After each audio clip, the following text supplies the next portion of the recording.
খারাপ স্বপ্ন দেখলে বুঝি? স্বপ্ন নয় গিন্নি, স্বপ্ন নয়। ও, ওই শোনো।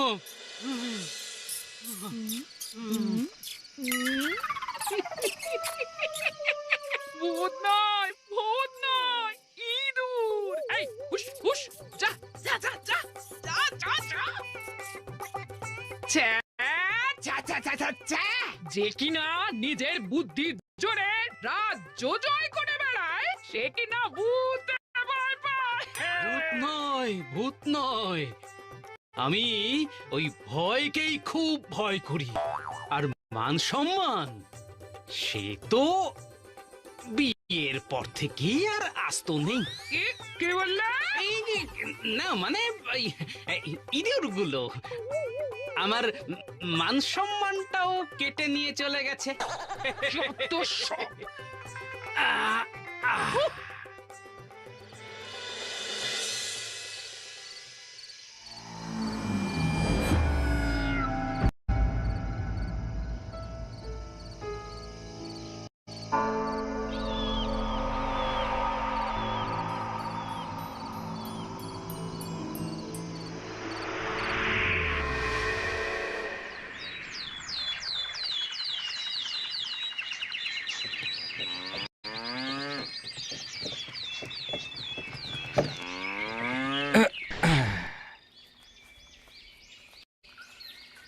কি বিশাল বাড়ি!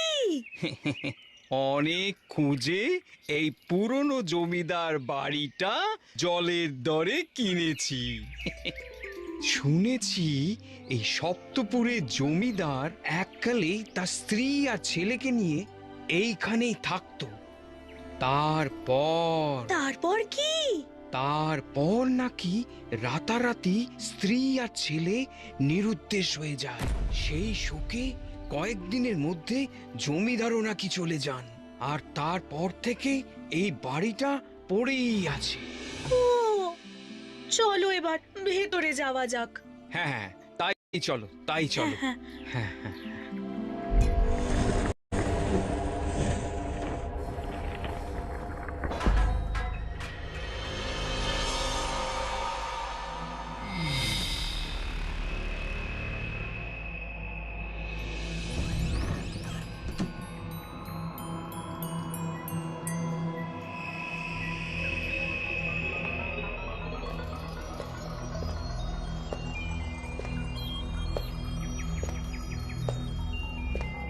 কি কেমন বাড়িটা? ভালোই ভালোই। আচ্ছা, এটা নিশ্চয় জমিদার মশাইয়ের ছবি। জমিদারের এমন একটা বলিষ্ঠ চেহারার সঙ্গে ইয়া বড় একটা গোঁফ থাকলে দারুণ মানাতো। কাটা ঘায়ে নুনের ছিটে দেবেন না দিদি ভাই। জানতাম চমকে যাবেন, তাই তো সঙ্গে করে জল এনেছি। গলা শুকিয়ে গেলে খেতেও পারবেন, আবার জ্ঞান হারালে চোখে মুখে ছিটিয়ে দিতেও পারবেন। চাই না আমাদের জমিদার বাড়ি, ক্ষমা করে দিন আমাদের। প্রাণে বাঁচলে কুড়ে ঘরে থাকবো, আর এ মুখ হব না, কথা দিলাম। আরে দাঁড়ান দাঁড়ান দাদা ভাই, দাঁড়ান দিদি ভাই, আরে আগে কথাটা তো শুনুন। আরে দেখো,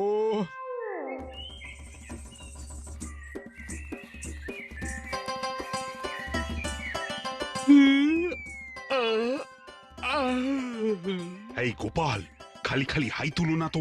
আরে তোমার নকল গোপটা যে এবার খুলে যাবে। এ কি মহারাজ, আপনারা কি আমার মতো রাতে ঘুম হয়নি? মোটেই না, আমি হাই তুলছি তোমাকে দেখে। আর জানো না, কথায় আছে হাই জিনিসটা খুব হিংসে, দেখলেই তুলতে ইচ্ছে করে। শুধু হাই নয় মহারাজ, লোকের কাছে ফুলগুলো হিংসের, দেখলেই টুক করে তুলতে ইচ্ছে করে। ওই দেখুন।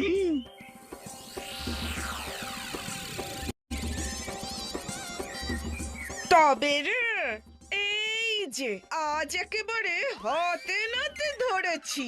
তার মানে তুই রোজ সকালে আমার গাছের ফুল চুরি করিস না? আমাকে একদম চোর বলবে না। ঠাকুরের নামে কিছু নিলে তাকে চুরি বলে না। তবে কি ডাকাতি বলবো? হবেই তো। যে রাজ্যে মহারাজের মতো ডাকাত আছে, সে রাজ্যে দিনে দুপুরে ডাকাতি তো হবে। এই, আমাকে একদম মহারাজার মতো ডাকাত বলবি না। তার চেয়ে বরং চোর বল, সেটা অনেক বেশি সম্মানের। হ্যাঁ, তা ঠিক বলেছিস। তুই তো সামান্য কটা ফুল নিয়েছিস, ওদিকে মহারাজ দিনের পর দিন খাজনার নামে সর্বস্ব লুট করে চলেছেন। জমি, বাড়ি, সোনা, গয়না কিছুই তো বাদ দিচ্ছেন না। এই গোপাল, এ আমি কি শুনছি? ছি ছি ছি ছি ছি ছি ছি। কোনোদিন খাজনার নামে আমি তো প্রজাদের উপর অত্যাচার করিনি। উল্টে যারা খাজনা দিতে পারবে না বলেছে, তাদের আমি খাজনা মকুব করে দিয়েছি। আমিও তো সেটাই ভাবছি। না, হিসেব যে কিছুতেই মিলছে না। ওর কাছে ছিল 13, কিন্তু 7টা তো কত মিলেছে। এতক্ষণে হিসেবটা মিলেছে। এ মাসে খাজনার নামে প্রজাদের কাছ থেকে ওই 1,500 স্বর্ণ মুদ্রা, 13 বিঘা জমি আর 70 ভরি সোনা হাতিয়েছি। মহারাজ ঘুণা করেও টের পায়নি। আস্তে, দিনের বেলা ঘরে জানলা খুলে এইসব হিসেব করতে নেই। আচ্ছা, তোমার বুদ্ধি জানলাটা কবে খুলবে? হ্যাঁ, তুমি একদম চিন্তা করো না গিন্নি। হ্যাঁ, এবারে কোমর বেঁধে তবেই মাঠে নেমেছি। ওই কোমরের বাদর যে কবে কোমরের দড়ি হয়ে যাবে, টেরই পাবে না।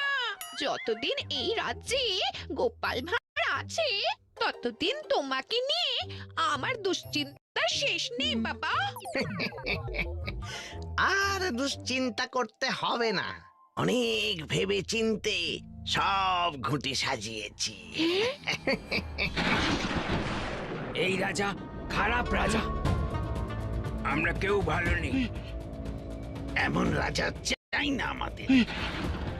মহারাজ নিপাচ্ছা, রাজা না রক্ত চোষা? এই রাজা খারাপ রাজা, এমন রাজা চাই না আমাদের। মহারাজ নির্বাচা।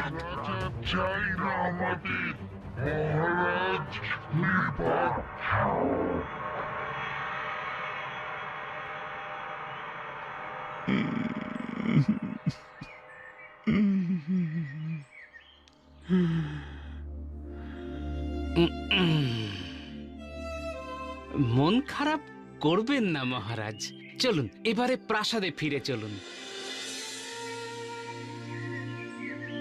তাই চলো।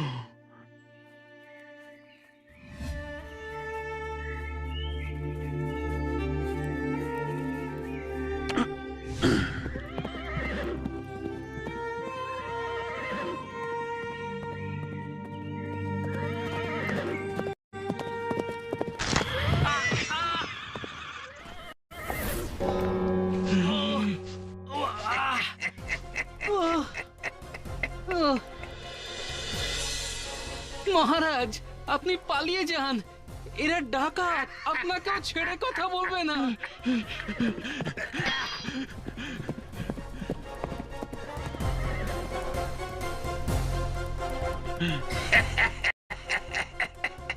মহারাজ তো পালিয়ে গেলেন, কিন্তু তুই পালাবি কোথায়?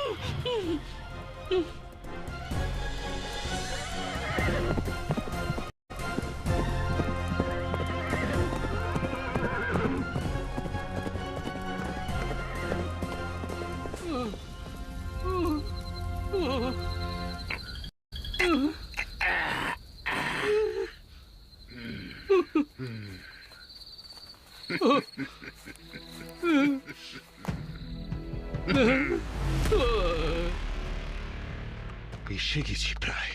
তাড়াতাড়ি জঙ্গলটা ঘিরে ফেলো সেনাপতি। গোপালকে যে করেই হোক বাঁচাতে হবে। ঠিক আছে মহারাজ।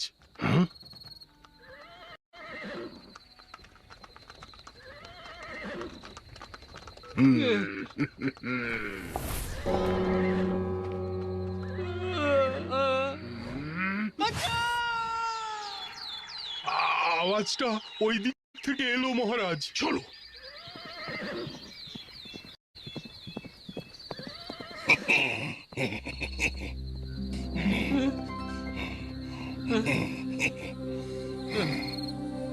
আমার হাত।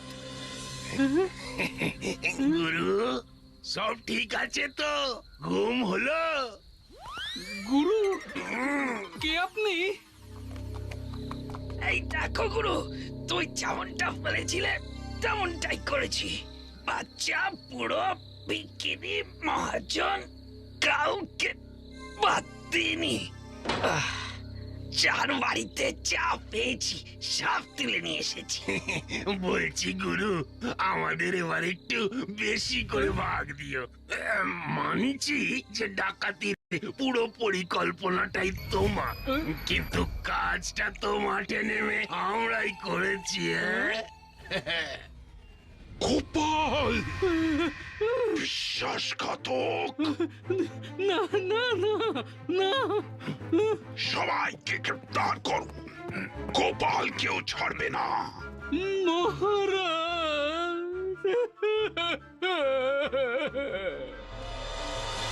ছি গোপাল ছি, এই ছিল তোমার মনে?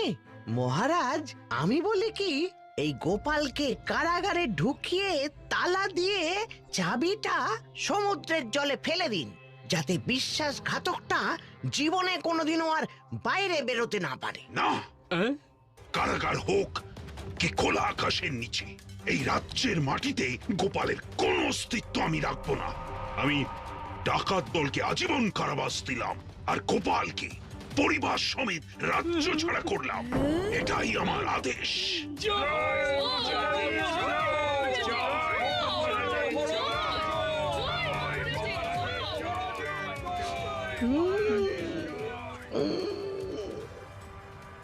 এবার তাহলে শুরু করি। করুন করুন, একেবারে গোড়া থেকে। মাথা খাটা গোপাল, মাথা খাটা। তাহলে আপনার বিপদ বাড়বে বই, কমবে না। কি চান খোলাখুলি বলুন দেখি। মুক্তি চাই গোপাল। তোমাদের কথা ফেলি কি করি?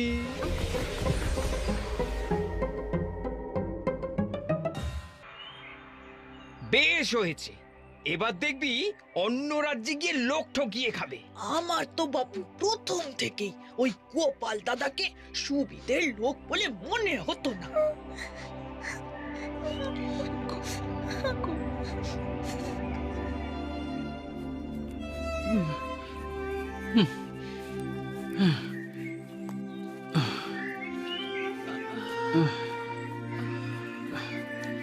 আরে চলে এসো গিন্নি, আর তো মাত্র 2 ক্রোশ বাকি। তারপরেই সপ্তপুর নামে একটা গ্রাম আছে। আর যে পা চলছে না, তেষ্টায় গলা বুক ফেটে যাচ্ছে।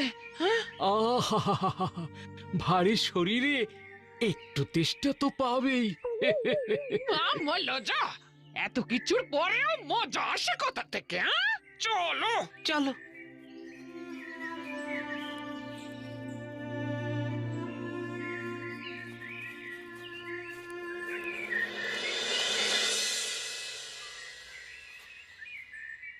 বুঝলে গিন্নি, এই অচেনা গ্রামে ঢুকে লাভ নেই। কে কেমন মানুষ হবে বলা তো যায় না। তার চেয়ে গ্রামের বাইরে এই বাড়িতে কয়েকটা দিন কাটানো যাক। মনে হচ্ছে বাড়িটা খালি পড়ে আছে। হ্যাঁ, সেই ভালো। চলো চলো চলো।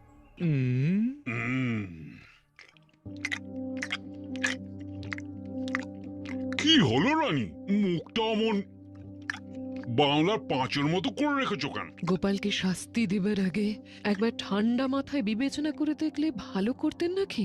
যেটা নিজের চোখে দেখেছি সেটাকে অবিশ্বাস করি কি করে বলো রানী? যেটা চোখে দেখা যায় সেটাই একমাত্র সত্যি, তার তো কোনো মানে নেই মহারাজ। যেটা চোখে দেখা যায় না সেটাও তো লোকে বিশ্বাস করে, যেমন ধরুন ভগবান অথবা ভূত। ভূত? এর মধ্যে আবার ভূত এলো কোথা থেকে?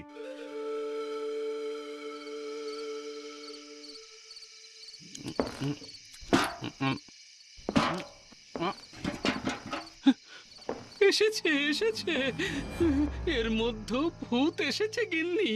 আমি নিজের কানে শুনেছি সেই আওয়াজ। এই নিশ্চয়ই ইঁদুরের কাজ। এতদিন বাড়িটা ফাঁকা পড়েছিল কি না? ইঁদুর, বাঁদর, সাপ কত কি আছে।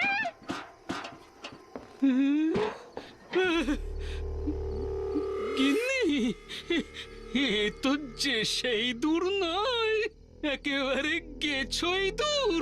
আরে আগে তো তোমাকে খেতে দিয়েনি, তারপর ওর গুপ ধরে আমি বাড়ির বাইরে ছুঁড়ে ফেলে দেবো, এই আমি বলে দিলাম। হ্যাঁ, এই দূরের গোপ নেই। উফ, আবার গোপ তুলে কথা, মনে বড় ব্যথা লাগে।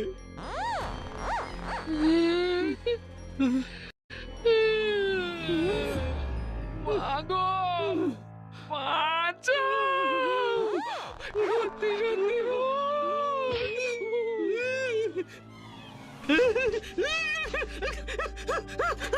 আরে দাঁড়ান দাদা ভাই, দাঁড়ান। আরে আমার কথাটা একবার শুনুন। পালিয়ে যাবেন কোথায় শুনি? এই বাড়ি এককালে আমার ছিল, সব অলিগুলি আমার মুখস্থ।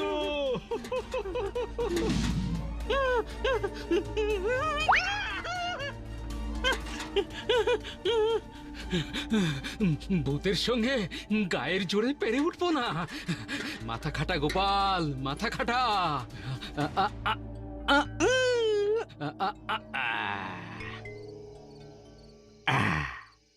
যাক বাবা, বাঁচলাম।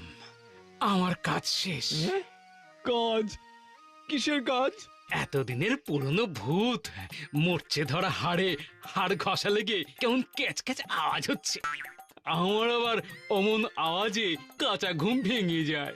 তাই আপনাকে ছুটিয়ে, না মানে একটু উড়িয়ে, হাড়ের মরচেগুলো ছাড়িয়ে দিলাম।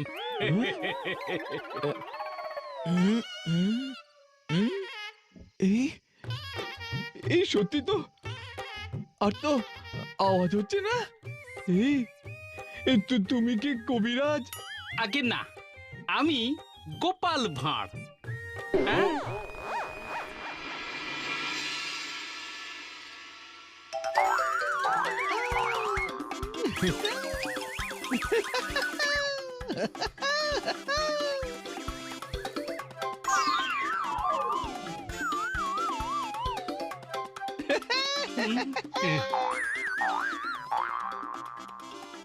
এখনো ভয় পাচ্ছ না? না, পাচ্ছি না। গোপাল ভাঁড় যে এত সহজে ভয় পায় না, জমিদার মশাই। উম, উম।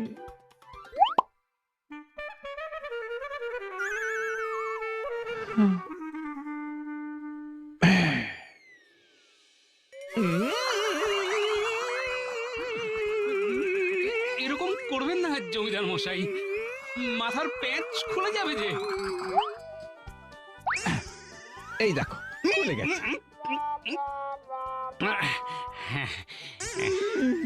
ছি ছি ছি ছি ছি ছি, কিছুতেই তোমাকে ভয় দেখাতে পারছি না। অতীতে বেঁচে থাকতে আমার ভয়ে সপ্তপুরের বাঘে গরুতে এক ঘাটে জল খেত। এই কেন? গ্রামে ঘাট কি একটাই ছিল? এত বড় জমিদার ছিলেন, গ্রামে আর একটা ঘাট বানাতে পারেননি? কি এত বড় কথা? ইচ্ছে করছে তোমার জিপটা টেনে। একের আগে জমিদার, তার উপর ভূত। কিন্তু কিন্তু ওনাকে বুঝতে দিলে চলবে না যে আমি ওনার ভয়ে চমকে চচ্চড়ি হয়ে আছি।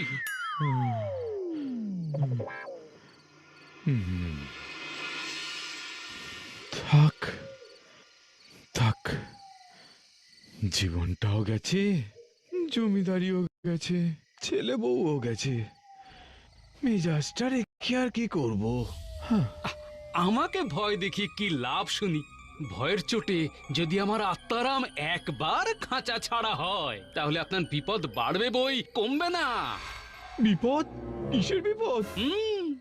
মানুষ থাকতেই আপনাকে ভয় পাচ্ছি না, আর ভূত হলে তো আরোই পাবো না। তখন কিন্তু ভূতে ভূতে মানে শেয়ানে শেয়ানে টক্কর হবে। বাবা গো, আহ? আমি কি স্বপ্ন দেখলাম?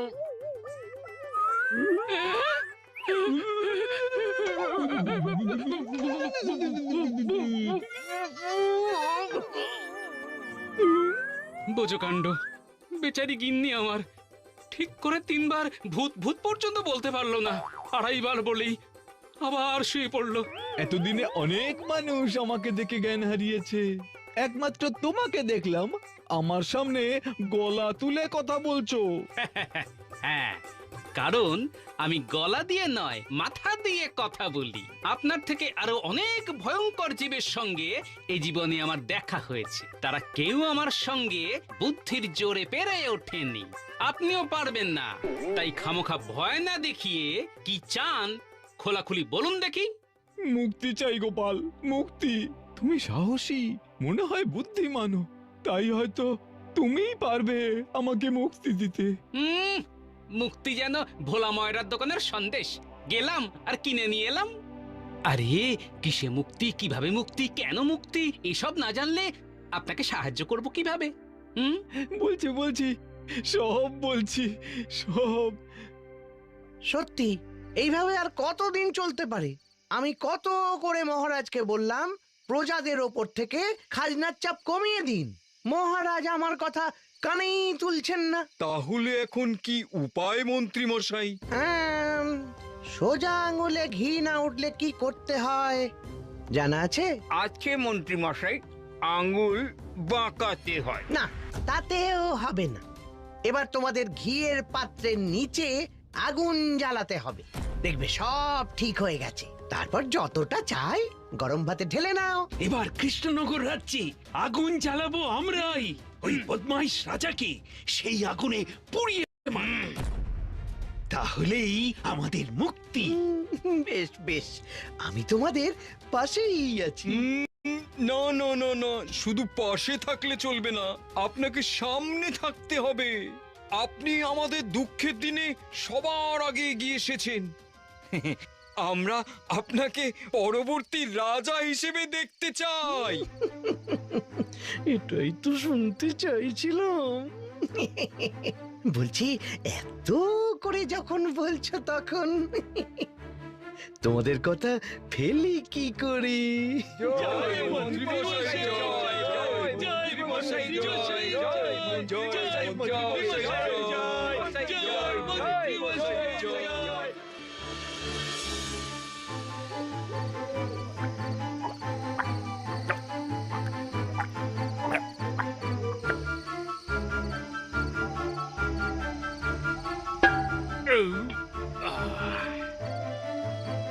এই এই ঘাড়ের কাছটায় দিচ্ছি।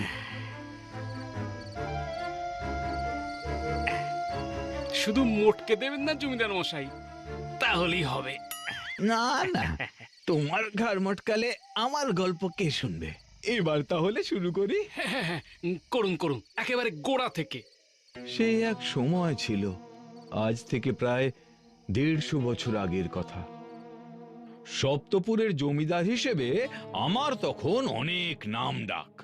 তখন আমার যেমন বাহুবল ছিল, ঠিক তেমনই ছিল বিশাল বড় এক গোঁপ। 1 মিনিট, আপনার ইয়া বড় গোপ ছিল? যত সব, দুধে এত জল মেশাবেন না।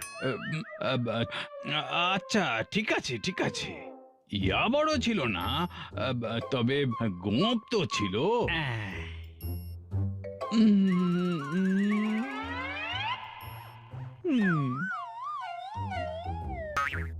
আবার মিথ্যে কথা? বেশ, অত বড় গোঁপ না থাকলেও ছোট মাছি গোঁপ তো ছিল।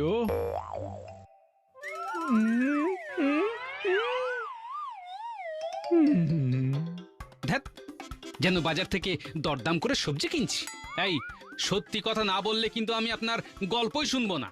আমি আপনার গল্প থেকে বেরিয়ে যাচ্ছি। এই দাঁড়ো। আচ্ছা, এবার আমি সত্যি বলছি। আমার জমিদারিতে সব ছিল, শুধু নাকের নিচে গোঁফটা ছিল না। আর সেই নিয়ে সবাই আমার আড়ালে কি হাসাহাসি করতো। হুম, হুম।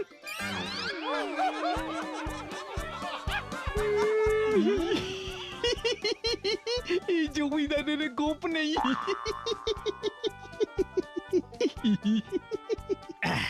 এইবার ঠিক হয়েছে। আপনি আপনার গল্প বলুন, আমি দেখছি। এই, থুড়ি থুড়ি থুড়ি শুনছি। তখন আচমকাই গ্রামে ডাকাতের উপদ্রব বেড়ে গেছিল। ওরা যখন খুশি এসে সব লুট করে নিয়ে যেত।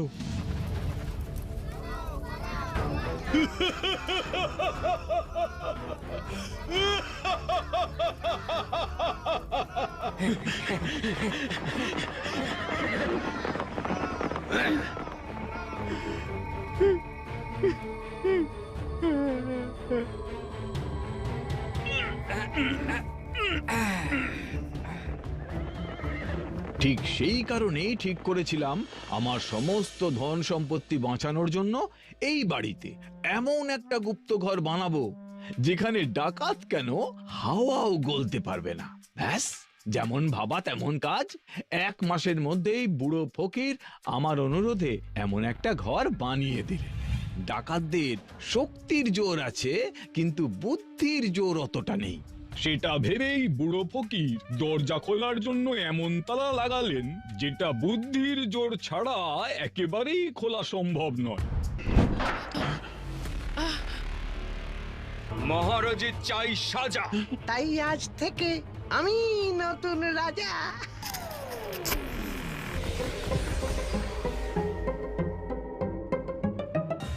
হেয়ালির উত্তর দিলে তবেই দরজা খুলবে। তা বুড়ো ফকির সবে আমাকে হেয়ালির উত্তর বলতে যাবেন, ঠিক এমন সময় তার শ্বাস ফুলে গেল।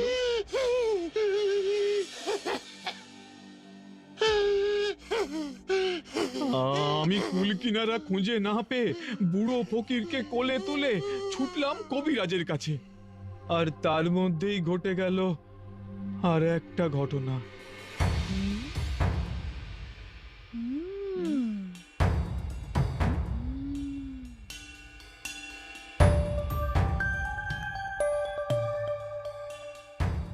চলো মা, দেখি ওই ঘরে কি আছে। এক কাজ কর, দরজাটা ভেতর থেকে বন্ধ করে দে। তোর বাবা দেখলে আবার রাগ করবে। চ।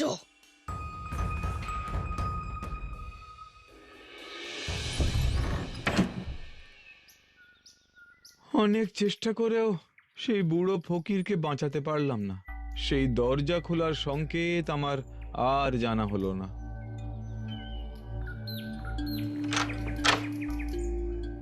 বাড়িতে ফিরে স্ত্রী আর সন্তানকে দেখতে না পেয়ে আমার চিন্তা আরো বেড়ে গেল।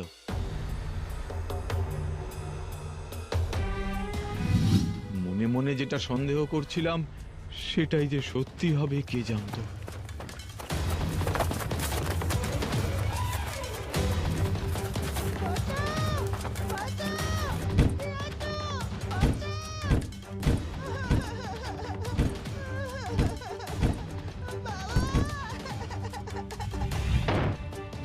ভাঙো ভাঙো, তাড়াতাড়ি ভাঙো, তাড়াতাড়ি তাড়াতাড়ি তাড়াতাড়ি ভাঙো, তাড়াতাড়ি।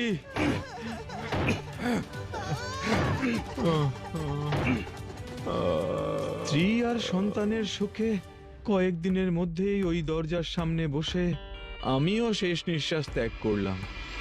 আমার সাধের সপ্তপুর আমার কাছে অভিশপ্তপুর হয়ে গেল।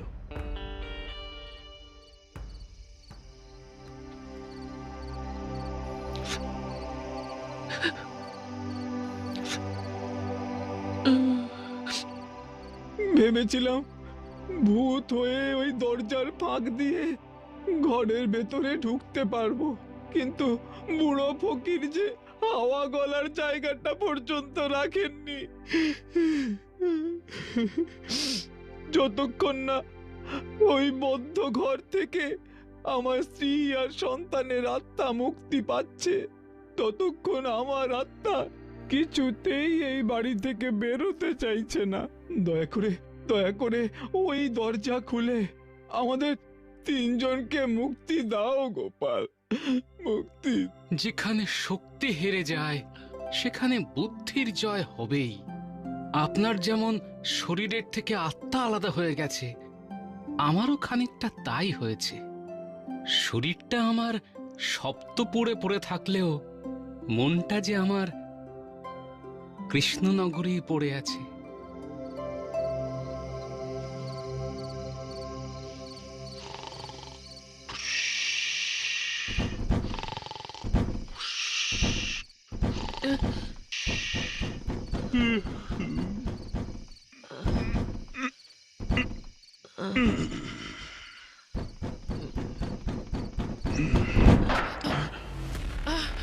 শয়তান রাজা নিপাত যাক।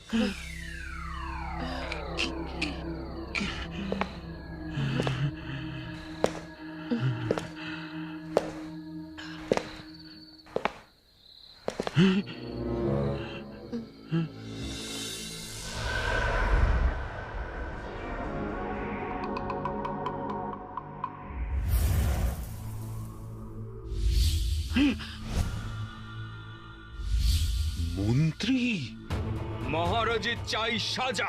তাই আজ থেকে আমি নতুন রাজা। মন্ত্রী, ছি!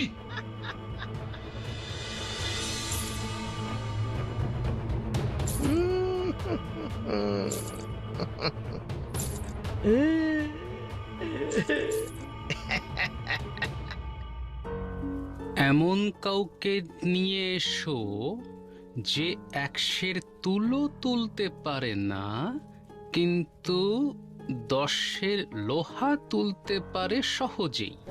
আমি তো সারা জীবনেও এমন মানুষ খুঁজে পেলাম না গোপাল।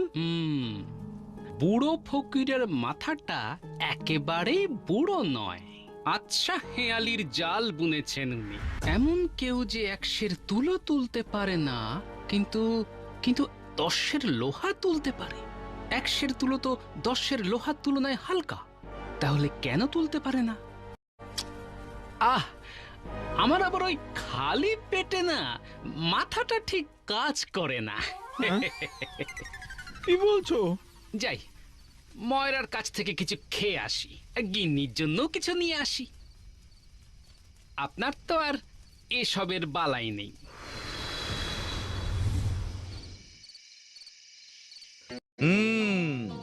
আজ থেকে প্রজাদের খাজনা দ্বিগুণ করে দাও মন্ত্রী। খাজনার 1 ভাগ রাখবে রাজকোষে, আর আরেক ভাগ রাখবে আমার বাড়িতে। আর কেউ খাজনা দিতে না চাইলে রাতের অন্ধকারে।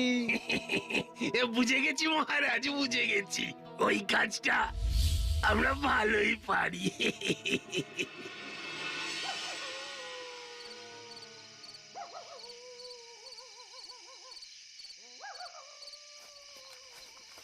এই যে গোপাল দাদা, তুমি বোধহয় এটাই চেয়েছিলে। একদম ঠিক জিনিস এনেছো। এবার আমি চলে। ঠিক আছে, ঠিক আছে।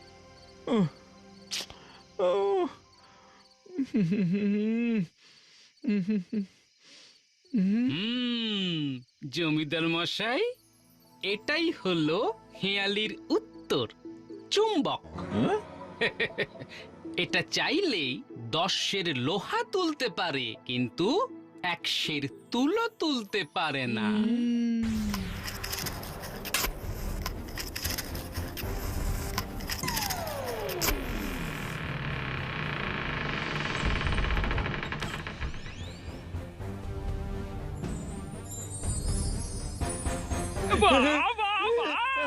তোমার বুদ্ধি চুরি বেড়া।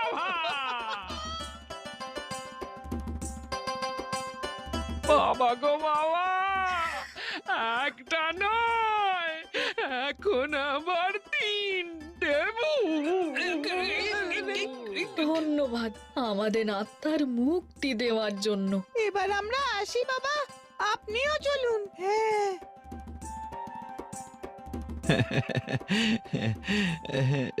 চলি। এ কি কি হচ্ছে? আমি বেরোতে পারছি না কেন? বাবা আপনার কাজ যে এখনো শেষ হয়নি।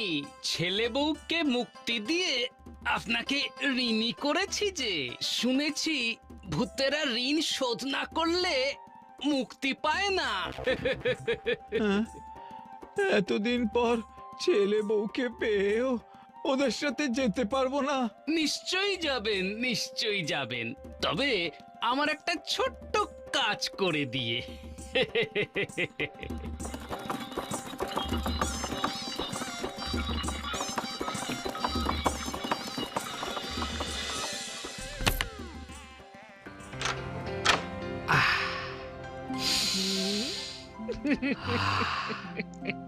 নিজের বাড়ির গন্ধের সঙ্গে আর কিছুরই তুলনা হয় না, বলো গিন্নি?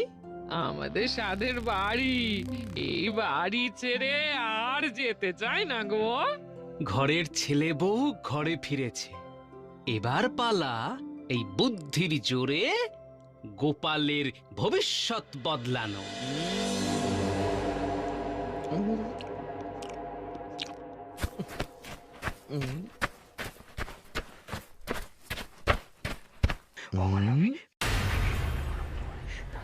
সেপাইরা এক্ষুনি যাও, সমস্যাকে গোড়া থেকে উপড়ে ফেলো। গিন্নি, কতদিন পর এই বিছানায় নিশ্চিন্তে ঘুমোবো বলো? আজ ইঁদুর কেন, কানের কাছে খোল করতাল বাজালেও কেউ আমার ঘুম আটকাতে পারবে না।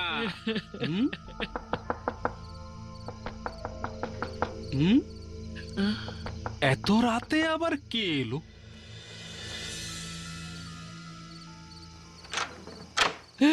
ওরে বাবা,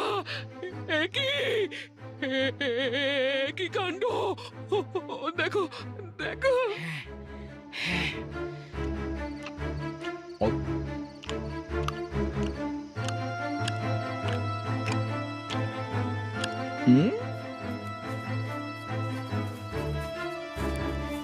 চিন্তা করো না গোপাল, আমি তোমার পাশে তোমার বুদ্ধির মতো আছি। বুদ্ধি বটে আছে, কিন্তু তাকে চোখে দেখা যায় না। এখন শুধু তুমি আর তোমার গিন্নি আমাকে দেখতে পাবে। যখন সবার দেখার দরকার হবে, তখন আমি সবাইকে দেখাবো।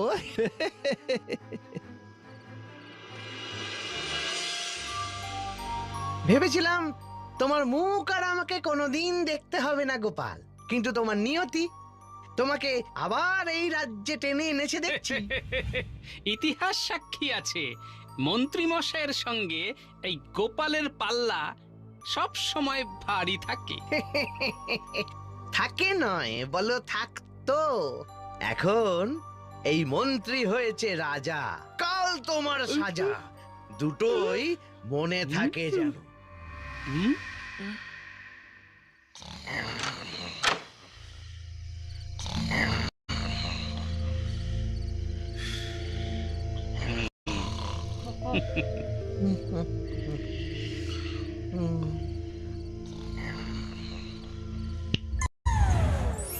আমার ঘুম পেয়েছে,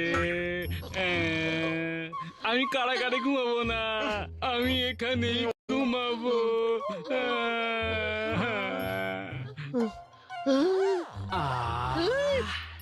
কি আরাম! গোপাল কারাগার থেকে বেরিয়ে এলো কিভাবে? চাবি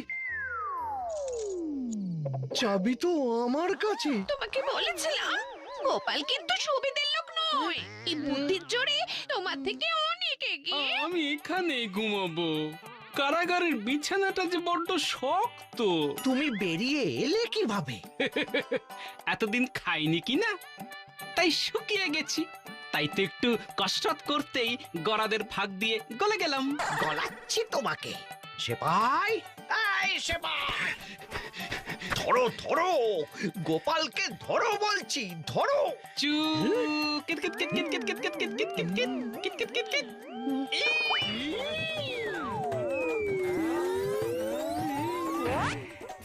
কি গোপাল এত বড় ভুঁড়ি নিয়ে লাভ দিল?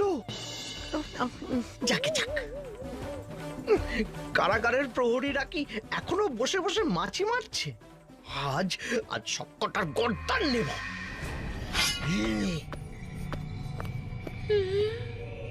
বরং নিয়ে নিন গর্দান।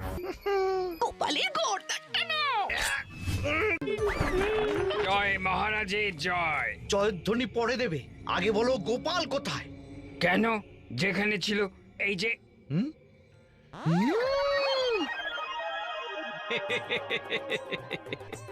একটু আগে গোপাল তো আমার ঘরেই ছিল। আগে তা হতেই পারে না মহারাজ, গোপালকে আমরা সারাক্ষণ চোখে চোখে রেখেছি। তাহলে কি আমার চোখটা গেল?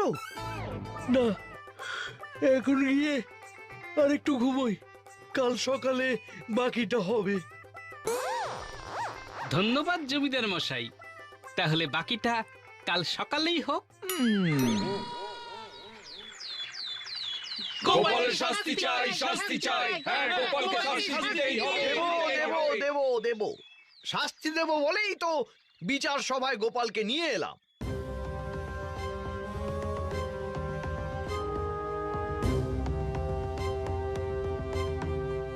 এবার তোমায় আর তোমার গিন্নিকে শাস্তি দেওয়ার পালা গোপাল। কারাবাস না দীপান্তর, কোনটা দেবেন মহারাজ? আমি বলি কি, ওসব দিয়ে টিয়ে লাভ নেই, বরং নিয়ে নিন গর্দান। হ্যাঁ, আমিও চাই আমার গর্দান নেওয়া হোক। মৃত্যুদণ্ড ছাড়া আর কোনো শাস্তি আমি মাথা পেতে নেব না, এ আমি আগেই বলে দিলাম। তুমি কি বলছো? তুমি চলে গেলে আমার কি হবে? আরে এতদিন এই মাথার জোরে আমি অসাধ্য সাধন করে এসেছি গিন্নি, কিন্তু এবার আর পারলাম না। মন্ত্রী মশাই বুদ্ধির জোরে জিতে গেলেন, তাই এই মাথা আমি আর রাখতে চাই না। এ তো মেঘনা চাইতেই জল। গোপাল সবার সামনে স্বীকার করলো আমার বুদ্ধি ওর থেকে বেশি। ইচ্ছে করছে নিজের পেটটা নিজেই চাপড়ে দিই।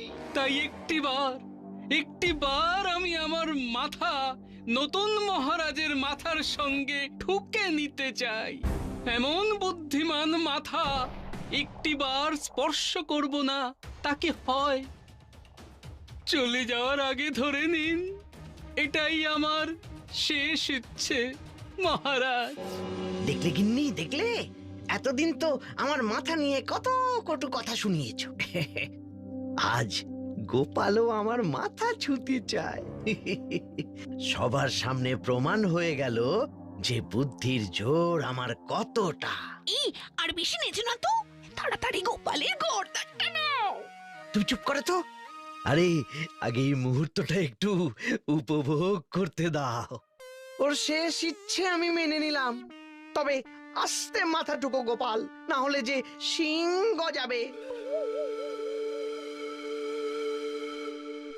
মন্ত্রী মশাই, খাজনা লুটের পরিকল্পনাটা ভালোই ছিল। মহারাজ কেন, আমিও বুঝতে পারিনি যে আপনি এমন একটা কাণ্ড ঘটাতে চলেছেন। এতদিন সবাই শুধু আমার বুদ্ধি নিয়ে রঙ্গ তামাশাই করেছে, তুমিও বাদ যাওনি। তবে একটা কথা বলি মন্ত্রী মশাই, মহারাজকে ওই দিন পালাতে না দিয়ে যদি ডাকাত দল ধরে ফেলতো, তাহলে আপনার কাজ আরো সহজ হয়ে যেত। মাথাটা আপনার এখনো মোটা। মোটেই নয় গোপাল, মহারাজকে পালাতে না দিলে ওই মহারাজের সামনে প্রমাণ করতাম কিভাবে যে তুমি ডাকাত দলের লোক? হ্যাঁ, শোনো গোপাল, অনেক ভেবেই আমি সব কাজ করেছি। যাবার বেলায় খামোখা আমাকে জ্ঞান দিতে এসো না তো। বলেন কি, তার মানে আপনি ডাকাতদের শিখিয়ে দিয়েছিলেন যে ওরা যেন মহারাজের সামনে আমাকে ওদের দলপতি হিসেবে দাবি করে। তারপর মহারাজ আমাকে ভুল বুঝে শাস্তি দিলেন, আর আপনি ফাঁকা মাঠ পেয়ে মহারাজকে কারাগারে ঢুকিয়ে দিলেন। ঠিক বুঝেছো গোপাল। এবার বলো, আমার মাথা মোটা নাকি? হ্যাঁ, আজ তো তোমাকে মরতেই হবে। চলো। সে আর বলতে, একটু সুরসুরি দিতেই গলে গিয়ে নিজেই স্বীকার করলেন আপনার গুণকীর্তনের কথা।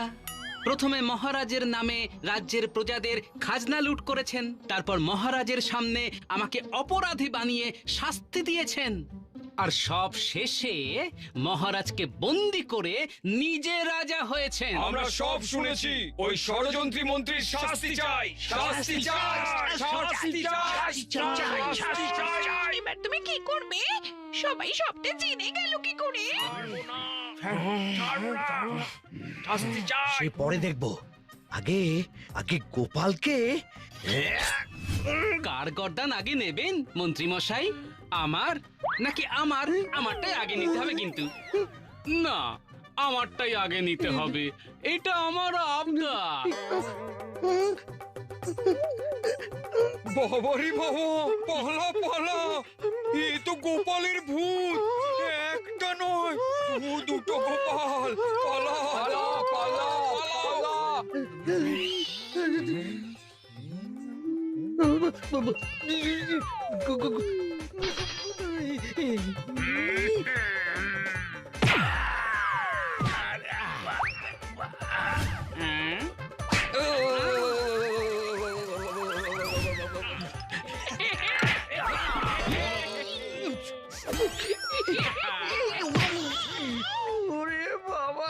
মহারাজ আর বাকি সভাসদদের নিয়ে এসো।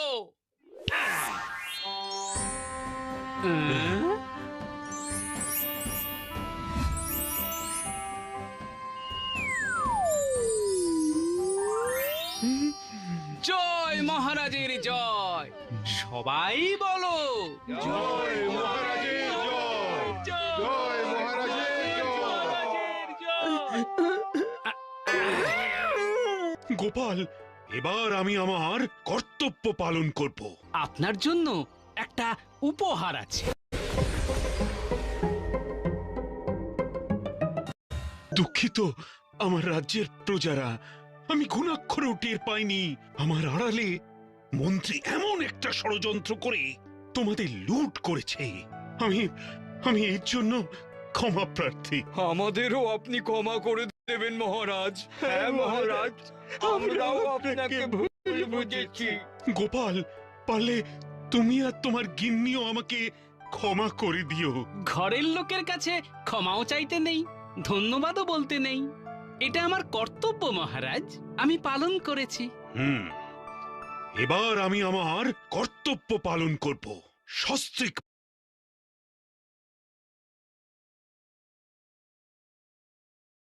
মন্ত্রীকে এমন শাস্তি দেব যে সারা জীবন মনে রাখবে।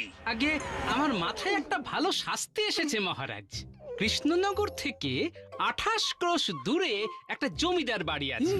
এই জমিদার ভূত সেখানে একা একাই থাকে। এই মন্ত্রী আর মন্ত্রীর স্ত্রী ওখানে গিয়ে তার সাথে থাকলে ভালোই হয়। না গোপাল, না, তার থেকে বরং তুমি আমায় মেরে ফেলো। ওই ভূতের সঙ্গে এক বাড়িতে থাকবো না। সেনাপতি, ওদেরকে নিয়ে যাও।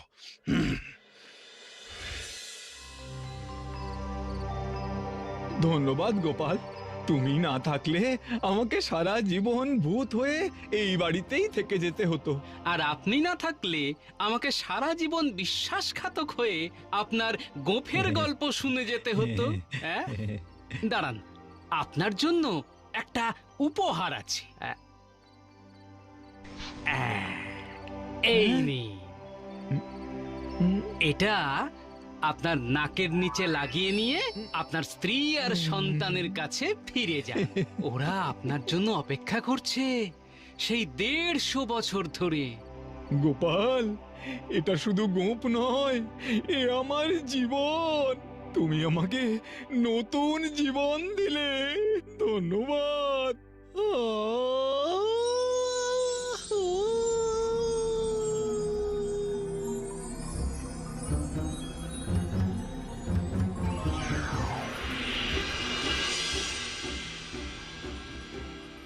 ভূতের আবার জীবন। কই রে, তোরা কোথায় গেলি? আমরা এসে গেছি গোপাল দাদু। আর দেরি করিস না, কাজে লেগে পড়। চল চল চল।